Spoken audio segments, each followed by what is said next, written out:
And we can just dance the night away until we can no more. Shake all the hurt away so you can feel and forget who you used to be. For just tonight, could you just dance the night away? Alright, back at it. Now that I have these spores, now that I have these spores, I can, I'm almost ready to perform my experiment. I'll run into a small problem, though. I ordered a stack of grain from a friend of mine who lives in this island, or the islands over there, yeah, the Isles. He said it'd be here yesterday, but I still haven't heard from him. Could you go visit him and pick it up for me? Is he dead? Does he have the plague? Should I be concerned? I probably should be concerned, let's be real. Anytime someone isn't here in the Easton area and they're not appearing on time, it's normally a bad sign. It normally means they're dead, they've been robbed, or both. There's not no- oh yeah, I probably should grab some people before I run off into the sunset and die an ungraceful manner. Let's be real, like, I would love to think that I fall over and be, like, gracefully dying, but it wouldn't be that way. If I was to die in a video game, I'd be dying in the most ungraceful manner there could be. You know? Flopped over a log in a way that looks like a horrible napping position. Like, you know, have you ever seen people, like, lay over, like, logs, like, with their back on the log and they just, like, flopped over? It's the most uncomfortable way to be on a log.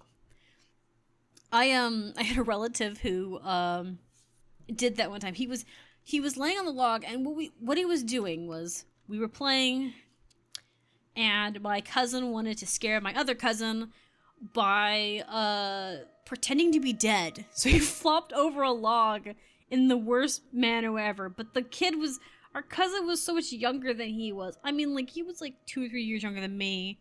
And I was one of the younger cousins, and obviously my other cousin was older than us. So it took him a while to notice. I already knew because I was in on it. And I was trying to navigate him over there to scare him because we were shit kids, you know. You know, what do you expect, you know? We were like, you know, little rambunctious about it, jokey. And when, it took him a long time. So my cousin laid in that position for a very, very long time. And then by the time my cousin did find him, he screamed, obviously. Screamed really loud. And then proceeded to, cry. You there, help me. These corsets won't leave me, take no for an answer. Okay. Where are you at? Oh, they're over here. It's like, where's this group? Why are they mugging people?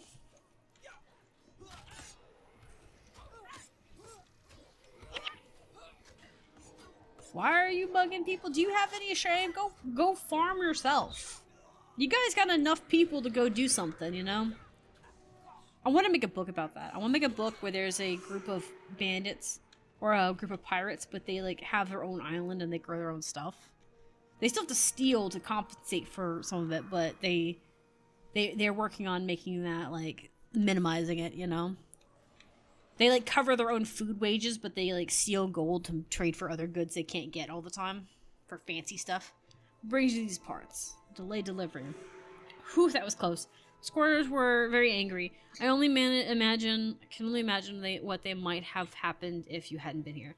Oh, he sent you? That's right. I nearly forgot. I was supposed to deliver a sack of grain yesterday. Well, since you're already here, I'll give it to you. We should be enough for his needs. Don't worry about payment. I owe you my life. Wait, you just forgot? You have customers. Like, dude, I have been chewed out in retail for less. Just saying. Oh my gosh. I cannot believe it. Yes, I don't care. It's fine. I've been chewed out for less. I've been chewed out for breathing too loudly towards near a customer. They weren't taken seriously, but you know. Still, ruined your day. Ah, the grain. I was afraid something had happened while you were gone, though. I was afraid something has... I'm afraid something has happened while you were gone. Okay. Though. Oh. While you were gone, 3 of the villager children snuck up on me and stole some of the spores. One of them of my work tables. They meant it as a joke, but they don't realize what they've taken. Who knows what could happen if they do anything dangerous with one of the spores. Please go and get them. Seriously? Someone's rat kids have been you know what? I'm gonna go drag them by their ears back here. The problem is I worry now, is that either the kids stole them for the core setters, because there's the pirates over here, or we're gonna end up having a situation where he's gonna end up having some live specimens of people with the plague in it. Oh, are these the 3 kids? You little shits! These things are cool. Look at they're all wriggly. Ew! Don't touch them. Why are you touching them? Strange travel. It's a strange traveler. Run away. Yeah. Why did they send me to go get these kids? Because they don't know who I am.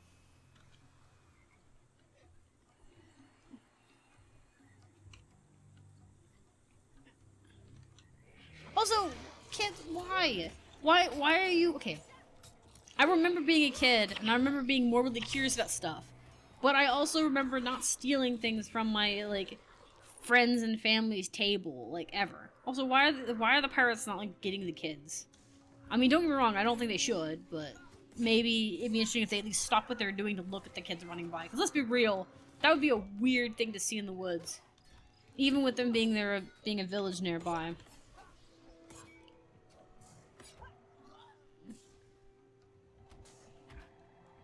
But yeah, like, don't be playing with stuff. I don't know. I don't remember playing with, other people's stuff. I do remember playing with bugs, to be fair.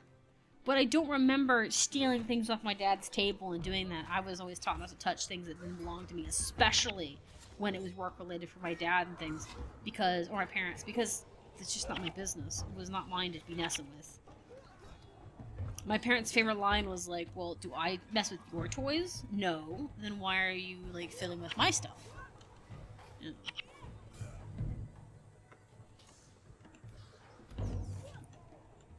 So annoying, those little brats. But, I don't know. I don't have as much memories of my childhood as my parents do, to be fair. So maybe I was this way, and I just don't remember it. I think my inventory's full. Oh, okay, I got a little bit more room.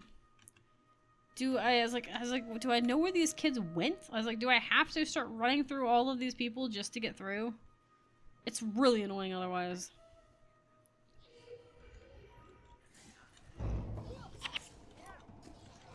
It's doable, it's just annoying.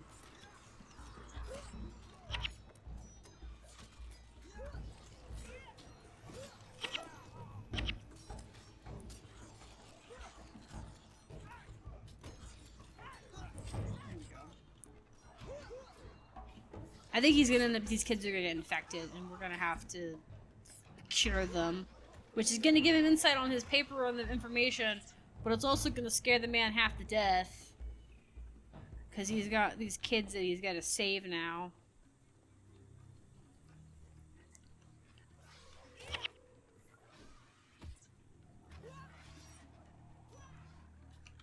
Gosh, I can't get they're so squirmy, I can't get around to turn around and get them. Should I click them? I know it's the most impractical way, but it's habit. It's my own fault for being for being bad with my own habits. Okay. I did not want... I'm trying to not get... I didn't want to have the camera squeeze, go so far down. I really wanted to avoid having to fight all of these. So I was trying to see if I could see around the corner, and my camera kept bumping into the back of the wall.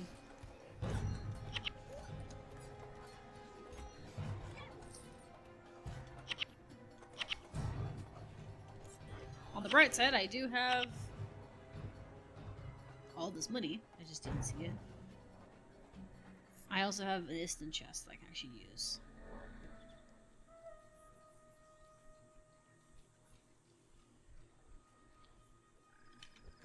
Abandoned spear. I don't know where those kids ran off to. I figure it's probably just, yeah, it's probably to the left here. Or right here.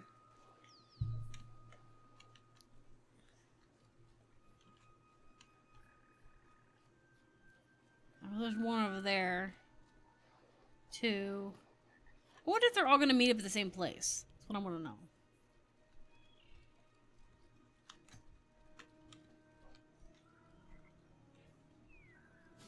I wonder if it's just going to the village. Like, I don't know if I should bother chasing them, or if I just go to the village. Because I feel like they're all just heading to the same village.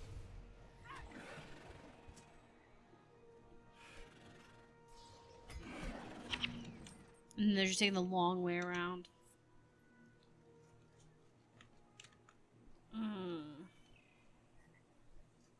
Try to see if it's throw away. I'm gonna throw the sticks away because I can get them almost anywhere. Instant key, not so much.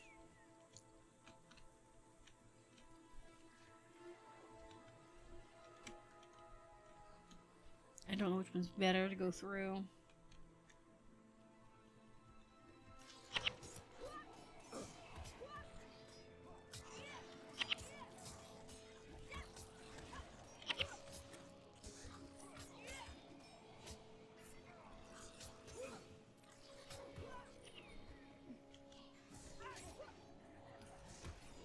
Also, here's the thing. If it's spread to the food, and these bugs have it, and they're not the scallops themselves, does this mean...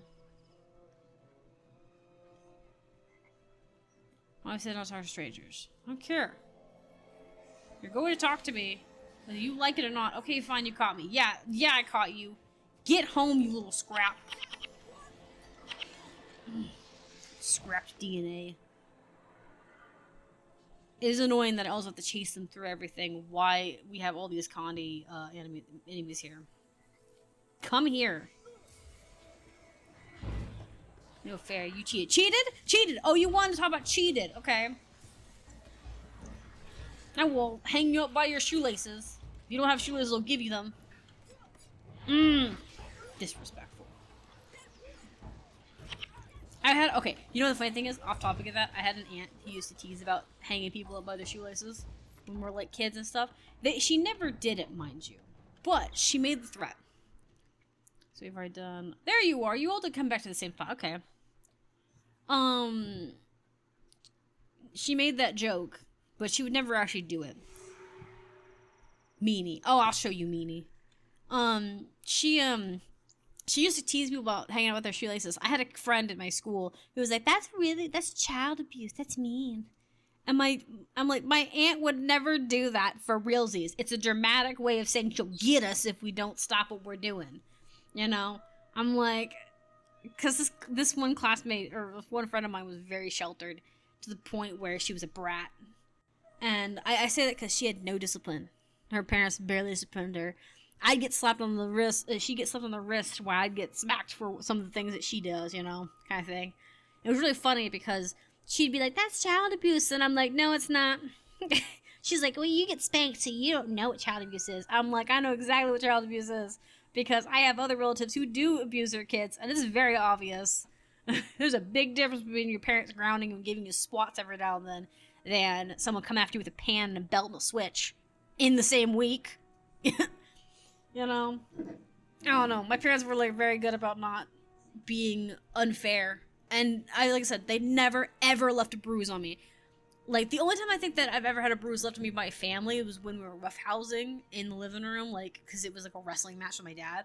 But it was never intentional, and my dad always apologized. He was like not trying to hurt us. And to be fair, I bruised easily. I bruised myself. I'm not even lying. I'll sometimes be sleeping and I'll have my hand on my own wrist, and I'll bruise myself. Okay. In my sleep, okay? So it's not like my dad really did any harm. It was never like a bruise that was like bad. You know those like little weak ones you get from like light pressure? It's like those. Anywho, but it was very, very rare, and normally the bruises didn't even come from my dad grabbing me. It came from me bashing my head to the table. Like I had one on my knee really bad because I bumped the knee of the table. I kneed the table while we were wrestling around. And my dad, as soon as that happened, stopped wrestling and went to check my leg. And he even had me sit down and then bent my leg to make sure I didn't break it because it was loud. It scared him.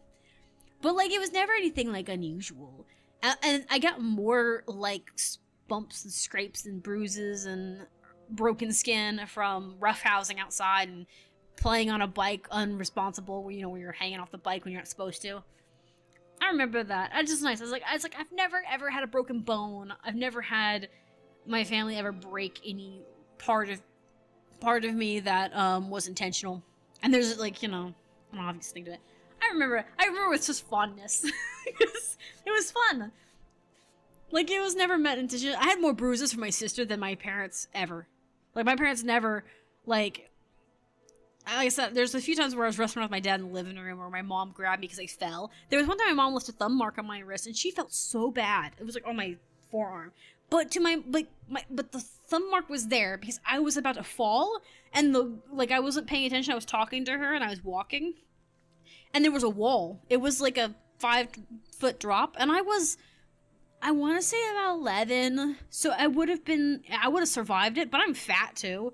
And knowing my butt, I wouldn't have seen it in time to catch it. So my mom grabbed my arm really tightly and pulled me back. And she goes, "Sorry, I didn't mean to grab you so hard, but there's a fall there."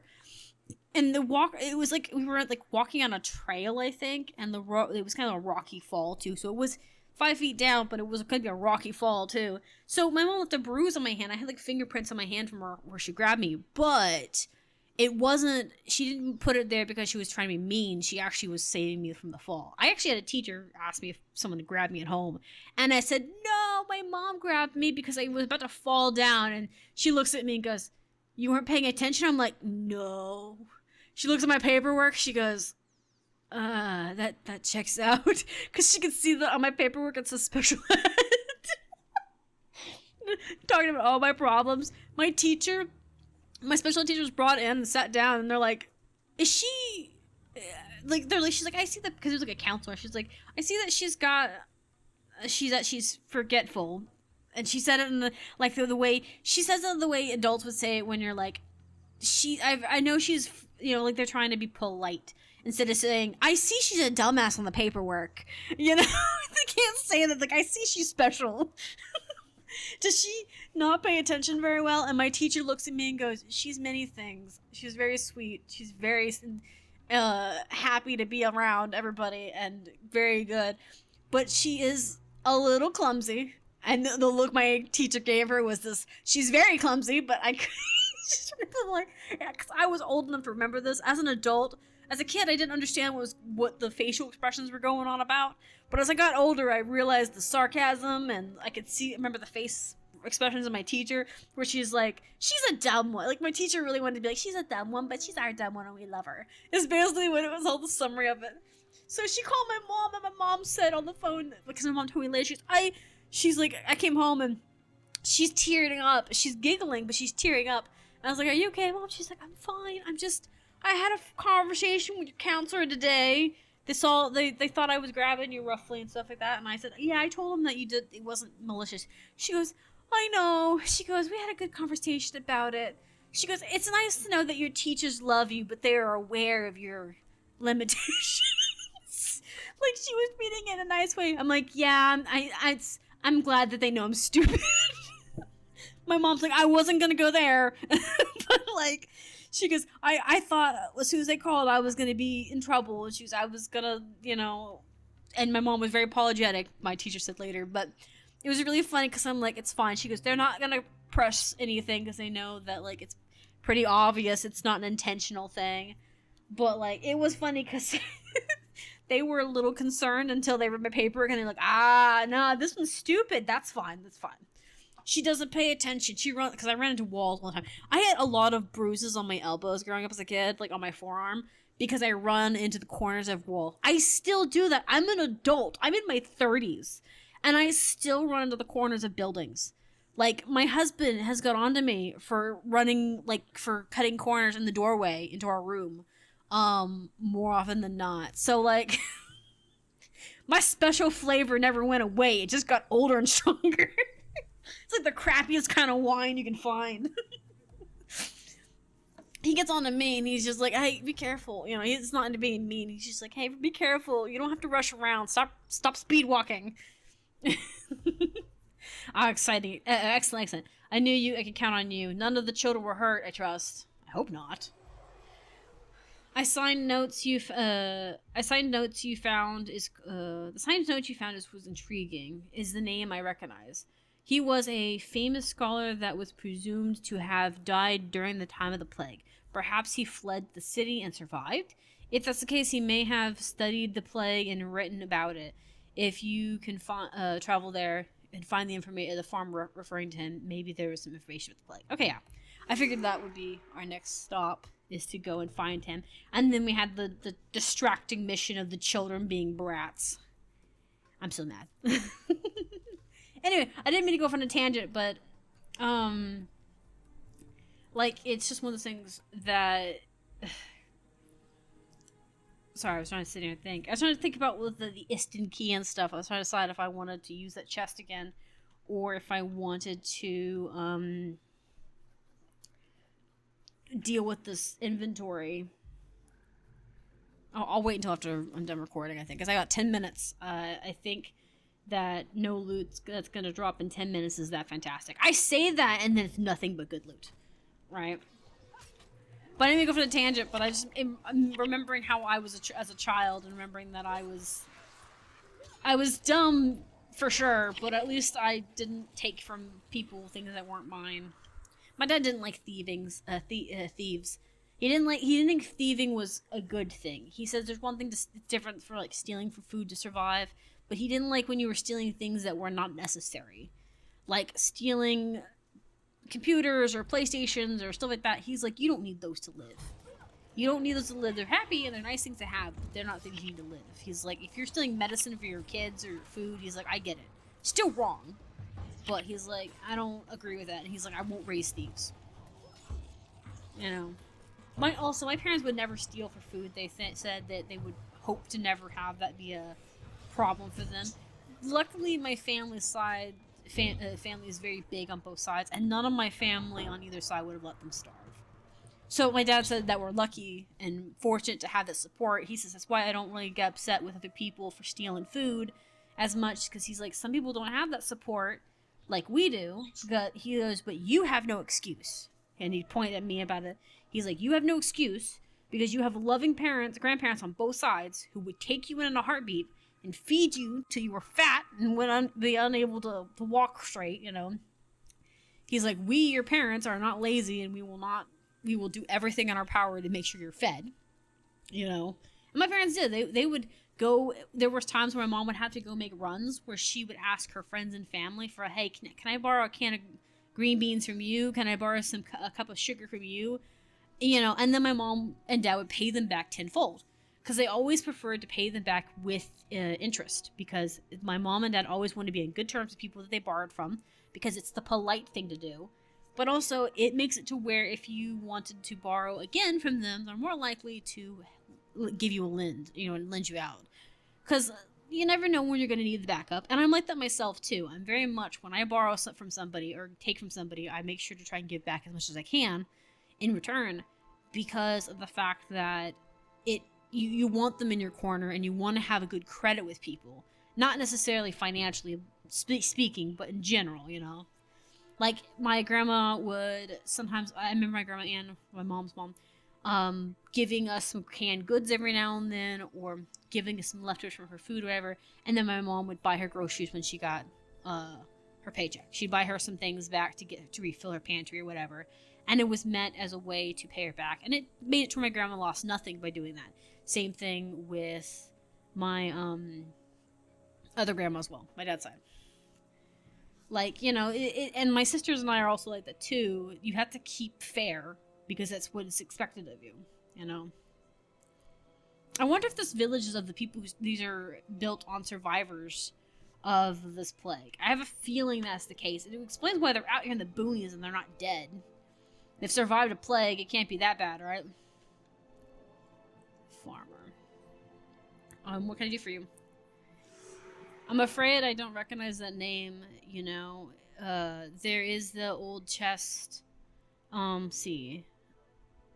There is that old chest. See. As long as I can remember that wrapped box over there has been sitting around. I tried opening it once out of curiosity and I couldn't get the lid to move. Maybe you'll have better luck. The hinge looks like at least 600 years old, so it might be what you're looking for.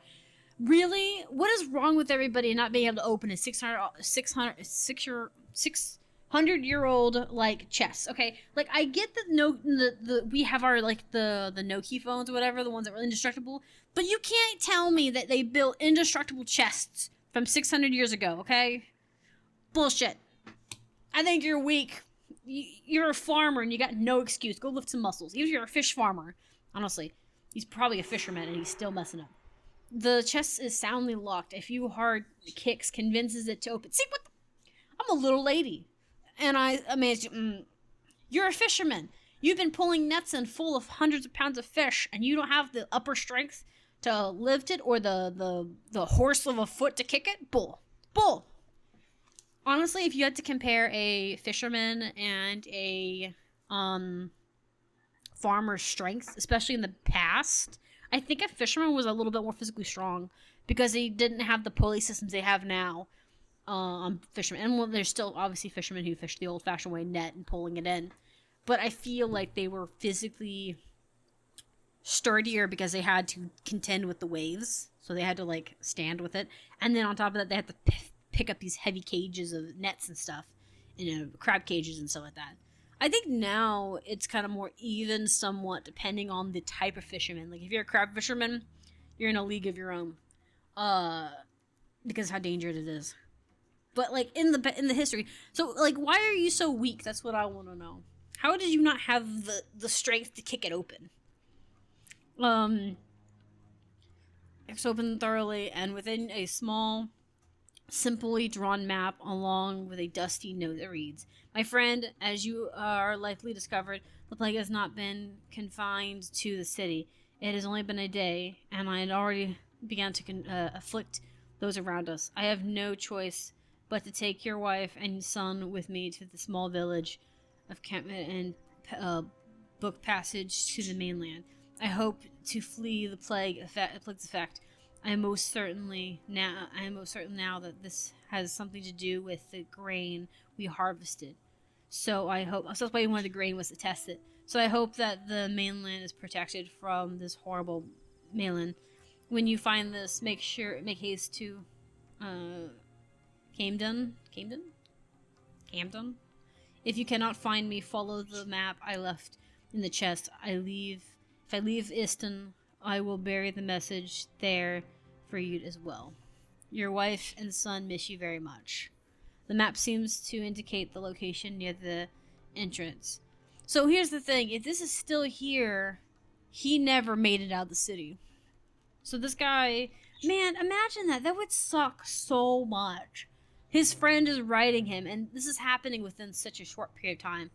It sounds like it only happened like in a few days where it became an issue. Or at least this guy became an issue where they're like, we need out.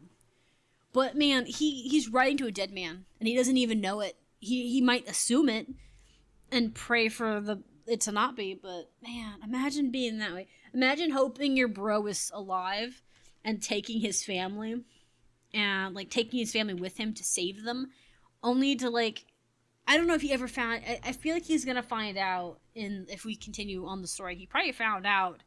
If he didn't die before, he probably found out as soon as his friend didn't come. But the idea that we're going across this morbid path of where he left notes for his friend, and his friend never responds. For us, it's like morbid, because it works for us, because we're able to follow this bread trail to where we need to go and get this information.